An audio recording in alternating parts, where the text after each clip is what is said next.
Salut les copains, comment allez-vous? Donc, ce que je m'aperçois en fait, c'est que ce matin j'ai la banane quoi. J'ai la banane. On fait fancy un peu. Voilà. Ça se dégarnit. Bon, allez, redevenons sérieux. Puis d'ailleurs, quittons cette page YouTube. Alors, alors. Oh ben, on va retourner sur cette page. Tiens, ça sera pas forcément celle qui sera la page principale du site, du sujet qu'on va traiter. Je vais garder la banane. Bon, ça fait style. Hein. Donc une question abonnée et une question abonnée qui m'a poussé et qui m'a obligé en fait à, à refaire fonctionner le cerveau, à me replonger un peu dans les bases de l'électricité. Pourtant, c'était pas très compliqué. Et c'est là tout l'intérêt de vos questions d'ailleurs, parce que ça m'oblige à bosser un peu les sujets, à revoir les fondamentaux, et puis parfois même à me remettre en question du point de vue est-ce qu'il faudrait pas que je modifie un petit truc sur mon installation? Parce que vos questions parfois amènent des questions que je m'étais pas posées et qui sont très pertinentes.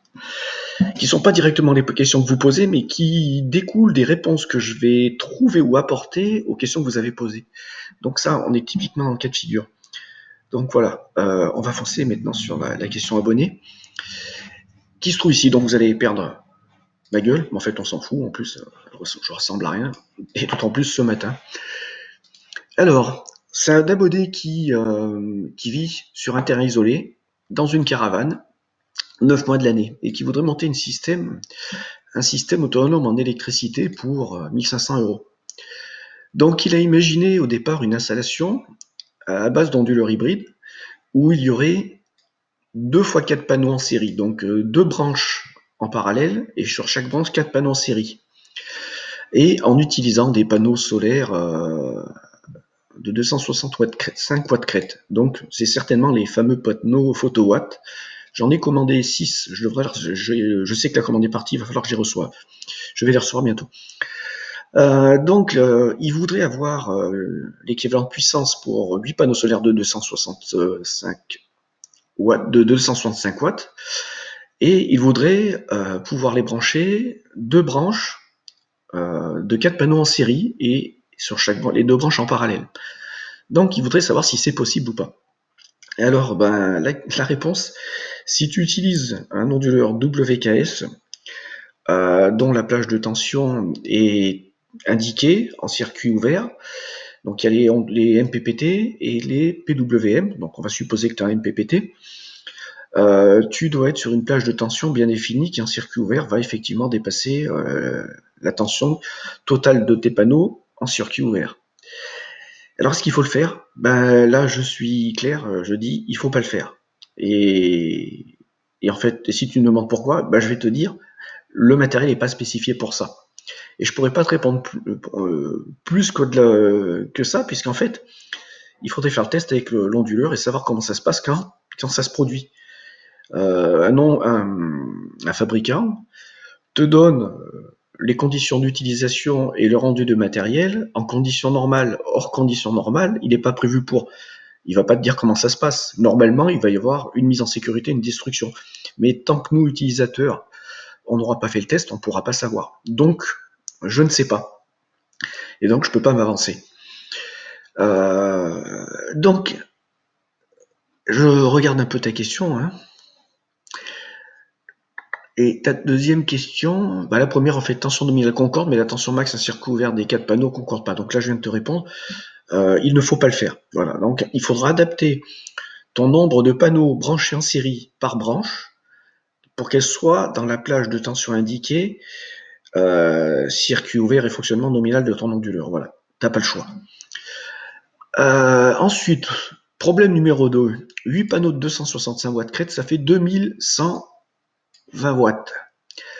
Et ça dépasse de 120 watts la puissance max admissible par l'onduleur. Est-ce que tu peux le faire? Je vais te dire très probablement, et il y a de très fortes chances pour que tu puisses le faire. Ce qu'il faut savoir, c'est qu'en fait, les panneaux solaires, quand on te donne une puissance théorique, en fait, c'est vraiment la puissance théorique dans les meilleures conditions possibles. Toi, quand sur le terrain, tu auras mis ça en service, tu n'auras absolument jamais ce rendement-là. Donc, En fait, tes 2120 watts de panneaux solaires, tu les auras jamais et tu auras grand max, allez, peut-être 80% de ces 2100 watts. Et si tu fais 80% de 2100 watts, eh ben, tu verras que tu seras en dessous de la puissance que peut délivrer, encaisser, pardon, en entrée solaire photovoltaïque ton onduleur. D'ailleurs, ce qui est mon cas de figure, hein, je vais faire le truc.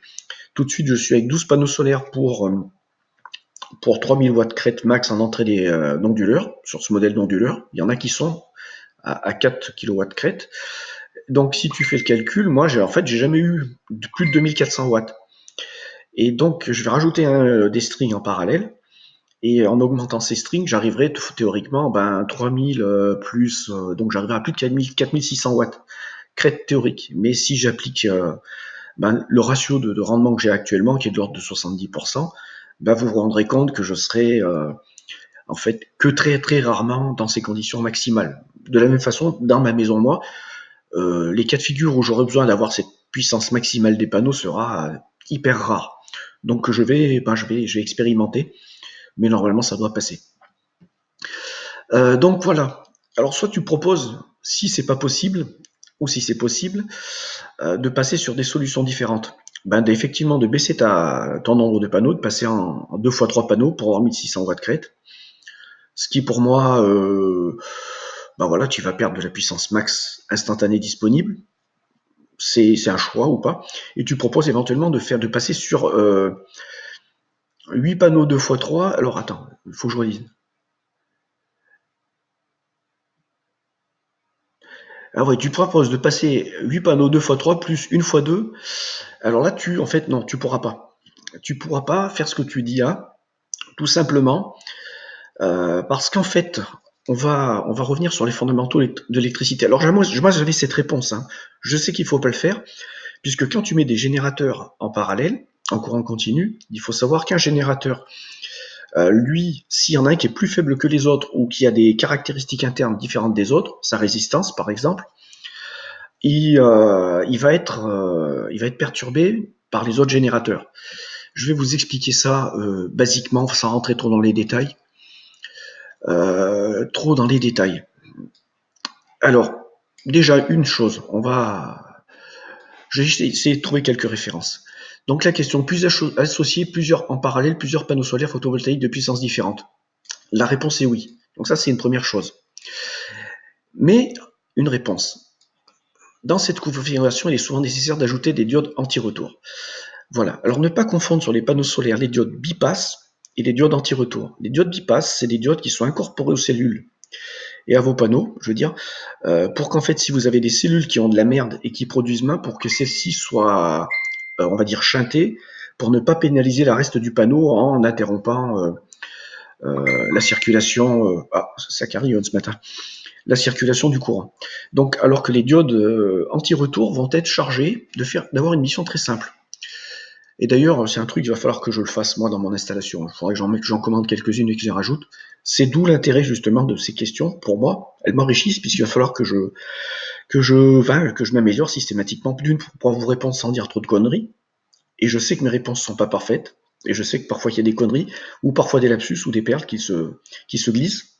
Et là, l'intérêt, c'est vos réponses qui vont corriger ce que je dis pour que je m'en rende compte si j'ai dit une connerie par méconnaissance d'un sujet, imperfection, ou alors par lapsus. Donc l'intérêt, c'est l'intérêt de ces retours pour moi, c'est hyper riche, quoi. C'est ultra précieux. Et puis pour les utilisateurs, au final, ça va les amener à lire, enfin à écouter une vidéo avec des réponses présupposées parfaites, mais en fait avec des réactions des gens qui vont corriger ou pas. Je mets très souvent, moi, quand un mec me contredit, la plupart du temps, je mets un cœur. Pourquoi? Parce que pour le remercier, quoi. Mais même si si c'est moi qui suis en faute. Alors, là, on revient sur un schéma de base, par exemple. Là, on part sur un schéma de piles.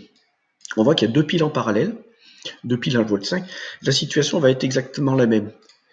Donc,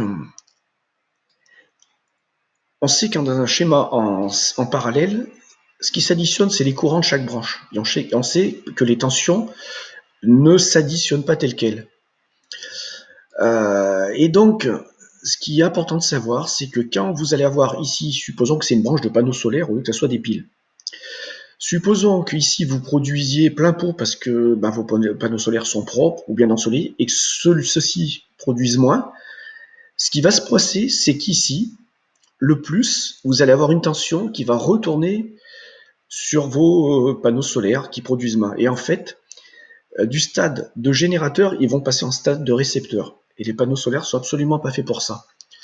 Donc le but du jeu, en fait, ça va être d'incorporer sur une des branches une diode anti-retour ici, qui empêchera la tension positive ici de repartir dans ce sens pour aller générer de la tension sur l'autre. Et que ce panneau qui soit moins éclairé devienne un récepteur et soit détérioré parce que c'est pas sa mission. Donc ça, c'est des dispositifs qu'il va falloir que je rachète, ça doit coûter dans les 5-7 euros et que je mette ça sur chaque string de façon simple. Je vous en ai trouvé. Voilà l'exemple. Alors ça ressemble presque à un connecteur classique.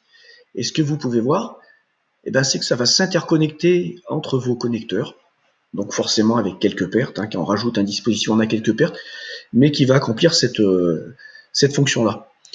Donc intéressantes tes questions parce que justement elles m'évoquent des trucs qu'il faut que je traite, mais des petites précisions que j'ai jamais apportées dans une vidéo ou dans une autre.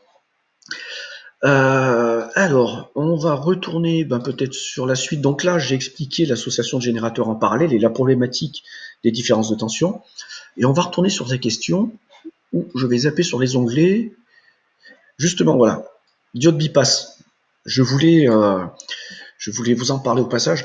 Très important de ne pas faire d'amalgame, toujours, jamais faire d'amalgame, ni de banaliser, ni de généraliser, quel que soit le sujet. Mais voilà, bypass et anti-retour, faites bien la différence. La diode anti-retour, en fait, c'est comme un clapet anti-retour dans un circuit pneumatique ou hydraulique. Voilà, c'est pour empêcher le liquide de repasser en sens inverse avec la pression. Et là, ça va être exactement la même chose, mais pour le courant électrique. Alors, précisément, là on arrive sur des branches de panneaux en parallèle avec des branches en série. On est exactement dans le cas de figure du WKS, avec une plage d'entrée de tension MPPT, je crois, qui est jusqu'à quasiment 140 ou 145 volts de mémoire. Donc si par exemple on devait mettre ici une diode bypass, il faudrait la mettre, diode bypass, je fais le lapsus moi-même, une diode anti-retour, il faudrait la mettre sur ce circuit, ici, la brancher sur le connecteur là, et elle empêcherait la tension positive de retourner ici si la tension était sur cette branche-là était supérieure à celle des panneaux, générée par ces tensions-là, et par ces panneaux était supérieure à celle de ces panneaux-là, à cause de la saloperie ou d'un phénomène d'ombrage. D'où aussi l'importance, lorsque vous avez vos panneaux, de bien réfléchir à comment implanter vos panneaux. Par exemple, si vous avez des phénomènes d'ombre avec des arbres, ou avec le soleil qui change progressivement dans la journée, avec le fait que vous allez parfois... moi, j'ai branché mes panneaux en fonction de ça, ce que j'avais constaté.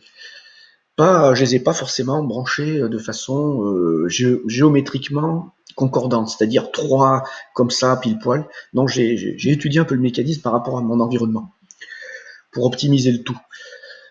Justement pour que si un panneau solaire produisait moins dans une branche en série, qu'il n'aille pas pénaliser l'autre, mais qu'il aille pénaliser une branche. Alors, on revient sur la question. Donc, l'histoire de mettre 2 x 8 panneaux, 2 x 3 panneaux plus 1 x 2, c'est non, non, non, non et non.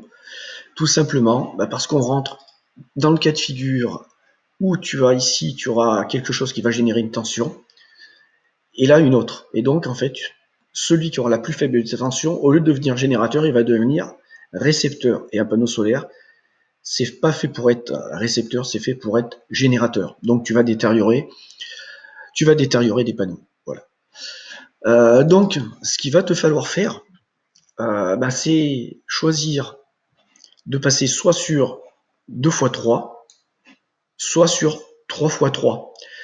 Alors la question qu'il faut se poser, c'est que si tu mets 3 x 3, alors je sais, il y a une question de coût, c'est est-ce que la puissance totale max théorique va encore coïncider avec ce que peut encore encaisser ton onduleur avec une entrée max de 2000 watts crête en photovoltaïque. Alors c'est 265, on va prendre la calculette. Alors 265 multiplié par 9, 9 panneaux solaires, on aurait théoriquement une puissance de 2385 watts crête max en laboratoire, quoi, condition idéale.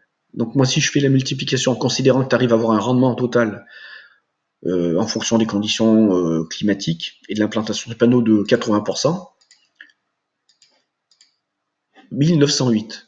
Voilà. Et donc tu te rends compte qu'en fait, à 9 panneaux, 3 x 3, tu auras encore tu optimiseras, enfin tu seras dans une plage qui correspondra encore aux caractéristiques de ton onduleur. Parce que tes panneaux seront jamais à 100% de leur potentiel pour des raisons de perte dans les circuits, pour les raisons de perte d'ensoleillement, d'heures de la journée, de saison, et puis de saloperies sur tes panneaux, parce qu'on passe pas notre journée à nettoyer les panneaux. Voilà, j'espère avoir répondu à ta question, qui moi m'a poussé justement à pousser le bouchon un petit peu plus loin sur ces fameuses diodes anti-retour que je connaissais, mais j'avais pas encore fait le boulot pour savoir si j'allais, s'il fallait que je le fasse ou pas et quand est-ce qu'il fallait que je le fasse ou pas.